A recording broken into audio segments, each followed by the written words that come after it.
Salam, salam sejahtera bagi kita semua. Saat ini saya akan membawakan renungan berdasarkan bahan MTPJ Sinode Gemim tanggal 9 sampai 15 Maret tahun 2025 dengan bacaan Alkitab terdapat pada Mazmur pasal 32 ayat 1 sampai ayat 11 yang berkata demikian. Kebahagiaan orang yang diampuni dosanya. Dari Daud, nyanyian pengajaran. Berbahagialah orang yang diampuni pelanggarannya, yang dosanya ditutupi. Berbahagialah manusia yang kesalahannya tidak diperhitungkan Tuhan dan yang tidak berjiwa penipu. Selama aku berdiam diri, tulang-tulangku menjadi lesu karena aku mengeluh sepanjang hari. Sebab siang malam tanganmu menekan aku dengan berat. Sum-sumku menjadi kering seperti oleh teriknya musim panas. Dosaku kuberitahukan kepadamu dan kesalahanku tidaklah kusembunyikan. Aku berkata, aku akan mengaku kepada Tuhan pelanggaran-pelanggaranku dan Engkau mengampuni kesalahan karena dosaku. Sebab itu, hendaklah setiap orang saleh berdoa kepadamu selagi engkau dapat ditemui. Sesungguhnya, pada waktu banjir besar terjadi, itu tidak melandanya. Engkaulah persembunyian bagiku. Terhadap kesesakan engkau menjaga aku. Engkau mengelilingi aku, sehingga aku luput dan bersorak. Aku hendak mengajar dan menunjukkan kepadamu jalan yang harus kau tempuh. Aku hendak memberi nasihat, mataku tertuju kepadamu. Janganlah seperti kuda atau bagal yang tidak berakal, yang kegarangannya harus dikendalikan dengan tali les dan kekang. Kalau tidak, ia tidak akan mendekati engkau. Banyak kesakitan diderita orang fasik, tetapi orang percaya kepada Tuhan dikelilinginya dengan kasih setia. Bersukacitalah dalam Tuhan dan bersorak-soraklah, hai orang-orang benar. Bersorak-soraklah, hai orang-orang jujur. Saudara-saudara yang Kristus kasihi, jikalau kita membaca Mazmur 32 ini, ia memiliki relasi dengan Mazmur pasal 51. Mazmur 51 adalah Mazmur pertobatan Daud.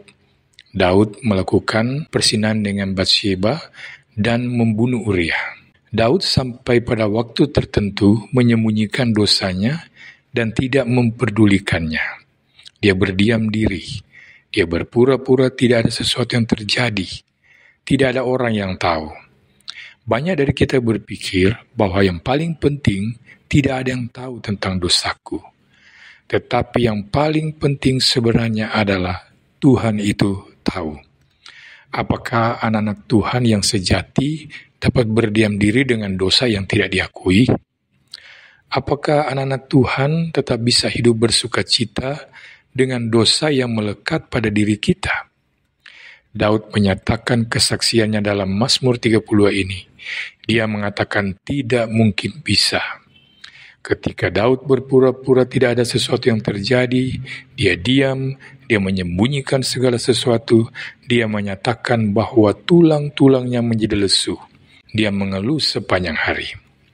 Di dalam ayat 3 dan 4 dikatakan, tangan Tuhan itu menekan dengan berat. Dikatakan bahwa sum-sumnya, bagian terdalam dalam tulangnya itu mengering, menguap seperti teriknya panas matahari di musim panas. Ini adalah penderitaan yang diberikan Tuhan kepada anak-anaknya yang berdosa, yang tidak mengakui dosanya. Bagi anak-anak Tuhan yang sejati, dosa bukan saja sesuatu yang mengganggu hati nurani, tetapi Allah secara aktif berurusan dengan dosa-dosa pribadi kita. Dosa membuat tangan Allah bergerak menekan kita sampai kita mengakuinya. Ini adalah sesuatu yang tidak nyaman. Ini adalah sesuatu yang sungguh-sungguh tidak enak, sulit, tidak menyenangkan, tidak tenang. Sesuatu yang menekan kita dengan kuat. Tetapi itulah tanda kesejatian anak-anak Allah dan tanda kasih Allah kepada kita. Sekali lagi, Alkitab mengatakan kepada kita ketika Daud menderita, ketika tulang-tulangnya menjadi lesu dan tangan Tuhan menekan dia dengan berat, itu sebenarnya adalah tanda bahwa dia anak Tuhan yang sejati dan sebenarnya tanda bahwa Allah mengasihi dia. Saudara-saudara, anak Allah yang sejati tidak akan tenang hidupnya dengan dosa yang melekat. Anak-anak Allah yang sejati tidak akan bisa bersukacita dengan dosa. Allah mengetahui jika manusia menyimpan dosa, maka tidak akan ada sukacita. Tidak ada sukacita di dalam kesehari-hariannya. Dia tidak akan bebas, dia tidak akan bisa menikmati hidup, dia akan selalu khawatir, padahal tidak ada sesuatu yang perlu dikhawatirkan.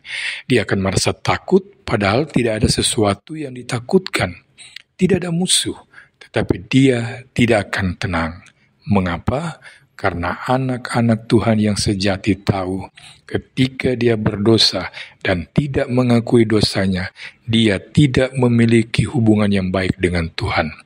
Tetapi keadaan ini bukan saja bicara mengenai tanda kesejatian iman, tetapi juga bicara tanda kasih Allah kepada kita manusia. Allah yang suci akan selalu bertindak untuk menyucikan kita. Allah tidak akan mengizinkan anak-anaknya yang ditebus dosanya bermain-main dengan dosa. Allah tidak akan mengizinkan anak-anaknya menyembunyikan dosa dan tidak mengakuinya. Biarlah kita semua boleh ingat bahwa dosa adalah perusak hubungan kita dengan Tuhan. Dan dosa yang tidak kita akui itu adalah yang menghambat doa-doa kita untuk dijawab oleh Tuhan. Di dalam Alkitab dikatakan bahwa Allah bukanlah kurang panjang tangannya menolong kita. Bukan karena telinganya itu tuli mendengarkan doa-doa kita. Tetapi apa yang menghambat antara kita dan Allah, yaitu dosa-dosa yang tidak kita akui. Meski hal ini menyakitkan Daud, tangan Allah yang keras menekan dia, tetapi tindakan ini membuat akhirnya Daud bisa bersyukur. Tangan Allah yang berat membuat Daud mengakui seluruh dosa-dosanya di hadapan Allah. Daud mengatakan, dosaku ku beritahukan kepadamu, pelanggaranku ku akui di hadapanmu. Setiap kali anak Allah mengakui dengan jujur pelanggarannya, mengakui dengan sungguh-sungguh pelanggarannya, Alkitab menyatakan kepastian pengampunan dari Allah pasti akan diberikan. Ayat yang kelima menyatakan, Engkau mengampuni kesalahan dosaku. Saudara-saudara, seringkali hal ini menjadi keraguan kita. Apakah Tuhan sungguh-sungguh mengampuni aku? Aku sudah melakukan dosa ini, aku sudah melakukan dosa itu, bahkan sudah berulang-ulang. Saudara-saudara, kita harus berjalan di dalam iman. Kita harus berjalan dalam firman Tuhan. Apa yang firman Tuhan katakan kepada kita, kita harus memegangnya. Kita harus percaya dan kita harus berdiri di atasnya. Dan apa yang firman Tuhan katakan pada kita, ayat kelima dikatakan, Tuhan mengampuni kesalahan dosa kita. 1 Yohanes pasal 1 ayat 9 berkata, jika kita mengaku dosa kita, maka Dia adalah setia dan adil, sehingga Ia akan mengampuni segala dosa kita dan menyucikan kita dari segala kejahatan.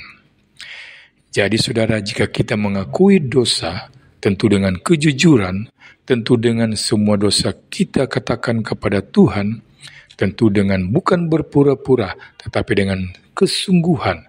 Alkitab mengatakan Allah itu setia dan adil. Ia akan mengampuni segala dosa kita dan menyucikan kita dari segala kejahatan. Ini adalah firman Tuhan. Ini adalah jaminan kepastian pengampunan dari Tuhan kepada anak-anaknya yang mengaku dosanya. Hal yang terpenting di sini adalah kita tidak berpura-pura. Kita sungguh-sungguh mengakui bahwa kita sudah berdosa dan meminta permohonan pada Tuhan di dalam pertobatan. Jika kita melihat dari keseluruhan Mazmur, maka saudara-saudara akan menemukan bahwa bukan cuma Mazmur pasal 32 atau Mazmur pasal 51 yang merupakan Mazmur pertobatan Daud. Ada banyak Mazmur-Mazmur pertobatan yang dituliskan oleh Daud. Dan jikalau kita melihat daripada kehidupan Daud di dalam 2 Samuel, saudara akan menemukan Daud itu ternyata melakukan beberapa dosa-dosa yang sifatnya fatal. Jadi dosa perzinahan dan pembunuhan ini cuma salah satu dari beberapa dosa besar yang dilakukan oleh Daud. Di sini saya tidak hendak mengatakan atau mendorong saudara-saudara untuk melakukan dosa yang sama atau lebih besar lagi dari Daud. Alkitab juga mengatakan hal tersebut bukan untuk mendorong kita berbuat dosa lebih daripada itu. Tetapi Alkitab memberikan kepada kita jalan keluar yang dari Allah terhadap dosa-dosa dan pelanggaran yang begitu banyak. Jikalau kita sudah berdosa dan bahkan dosa yang begitu banyak dan dosa yang sudah berulang kali kita lakukan, apa jalan keluar Allah terhadap diri kita dengan urusan dosa ini? Alkitab mengatakan adalah kita harus bertobat dengan sungguh-sungguh. Ada pertobatan yang sejati. Pengakuan dosa tidak merendahkan arti dosa. Tidak menganggap dosa itu sesuatu yang enteng. Urusan pribadi dengan Allah terhadap dosa-dosa yang kita tahu, dan jikalau itu kita kerjakan di hadapan Allah dengan sungguh-sungguh dan jujur, Alkitab menyatakan Allah itu memberikan pengampunan dan penyucian kepada kita dari segala kejahatan. Daud menyatakan, hendaklah setiap orang saleh berdoa kepadamu selagi engkau dapat ditemui. Ini adalah desakan Daud untuk kita. Ini adalah dorongan Daud bagi kita, agar kita cepat-cepat menyelesaikan dosa kita di hadapan Tuhan. Jika saudara-saudara mengingat Mazmur pasal 51 ayat 15 atau Mazmur pasal 51 ayat 13, Daud menyatakan, aku mau mengajarkan jalanmu kepada orang-orang yang melakukan pelanggaran. Janji Daud di dalam Mazmur 51 ini dipenuhi dalam Mazmur 32. Di dalam Mazmur pasal 32 ayat 1 ini dikatakan, Mazmur ini dari Daud, nyanyian pengajaran. Kalau dalam bahasa aslinya adalah Mazmur Maskil. Dan Maskil itu artinya pengajaran. Jadi Mazmur pasal 32 ini adalah pemenuhan janji Daud kepada Allah. Jikalau Allah itu mengampuni dosanya, suatu hari Daud menginstruksikan bagi kita semua. Saudara-saudara, Mazmur pasal 32 ini adalah Mazmur favorit dari Bapak Gereja Agustinus. Ayat-ayatnya ditulis di samping ranjang tidurnya dan dibaca terus menjelang hari kematiannya. Agustinus menyukai Mazmur pasal 32 ini seperti yang dia katakan, permulaan pengetahuan adalah mengerti diri kita sebagai pendosa. Ketika kita mengakui dosa kita pada Allah dan tidak menyembunyikan apapun di hadapannya, maka kita akan mendapatkan kesukacitaan. Mazmur pasal 32 ayat 1 dan 2 memberikan kita gambaran bahwa betapa serius, buruk, dan mematikan dosa itu. 3 kata dipakai di sini, yaitu pelanggaran artinya sikap memberontak terhadap Tuhan. Yang kedua, dosa artinya hidup tidak tepat pada sasaran atau tidak tepat pada standar yang Tuhan tuntut sehingga menyakiti hati Tuhan. Dan kata yang ketiga itu kesalahan artinya memutarbalikkan jalan Tuhan demi kepentingan sendiri. Setiap kita selalu jatuh ke salah satu atau ketiga-tiga varian istilah dosa itu, tidak ada hari di mana sikap, pikiran, perkataan, pilihan hidup kita tidak sedang memberontak, menyakiti hati, atau menyeleweng dari jalan Tuhan. Tetapi fokus Daud di sini bukan saja seriusnya dosa kita, tetapi juga sukacitanya pengampunan yang Tuhan berikan. 3 kata tentang dosa bertemu dengan 3 kata tentang pengampunan, yaitu diampuni, ditutupi, dan tidak diperhitungkan.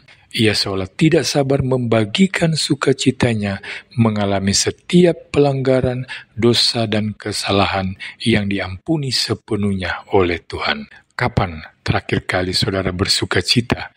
Karena di dalam Kristus kita bisa mengalami kebahagiaan yang jauh lebih dalam dan pasti daripada apa yang Daud alami seumur hidupnya.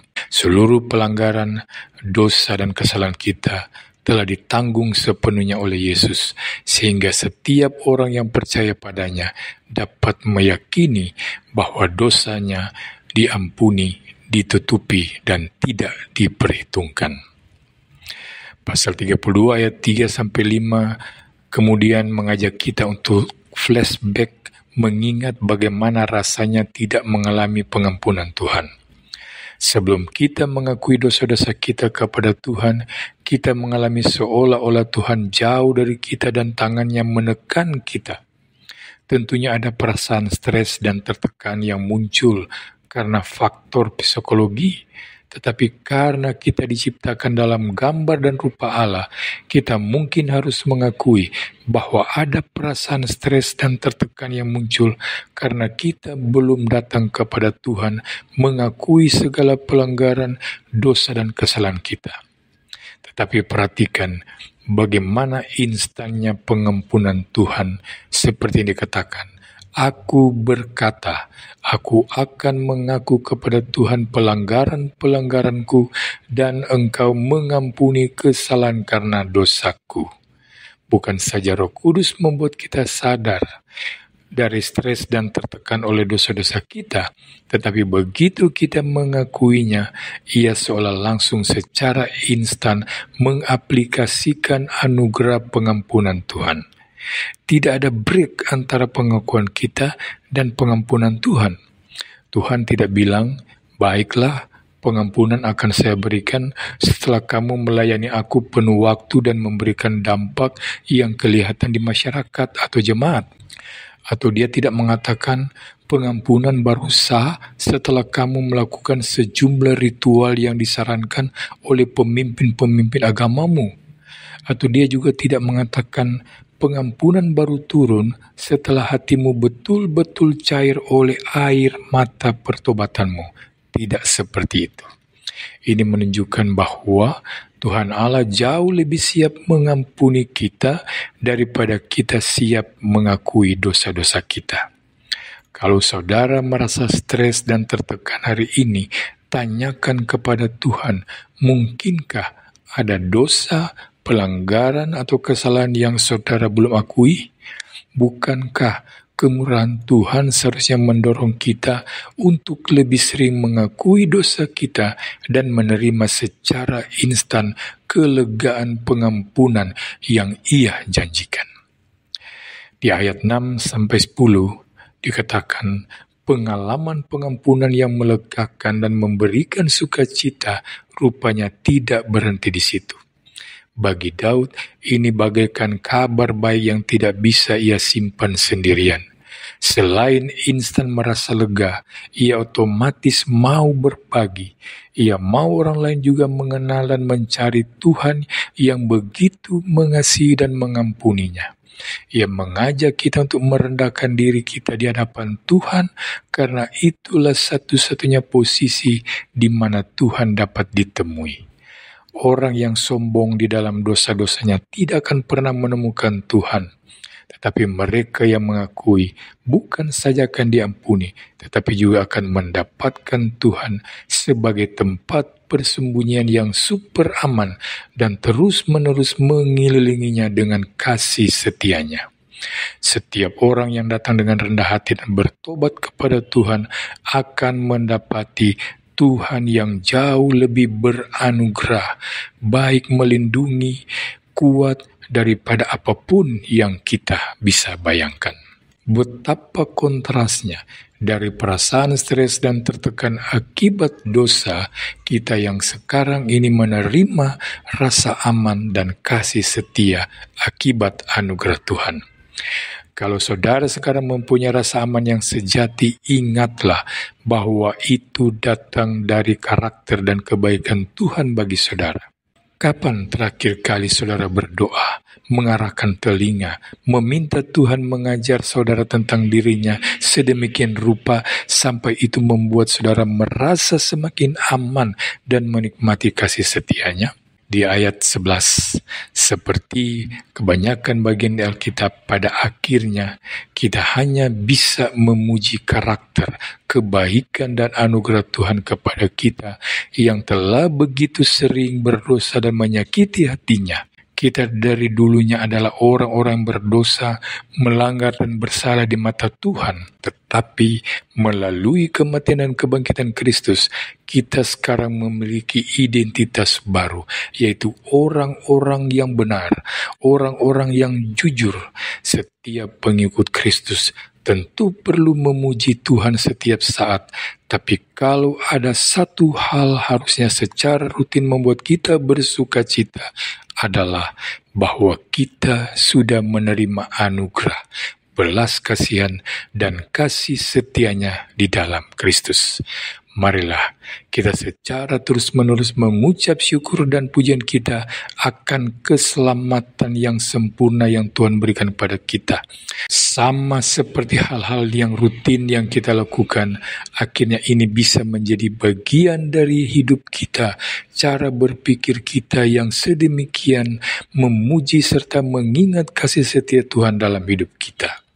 Setiap pujian kita akan menghasilkan lebih banyak pujian lagi bagi Tuhan Sang Juru Selamat kita.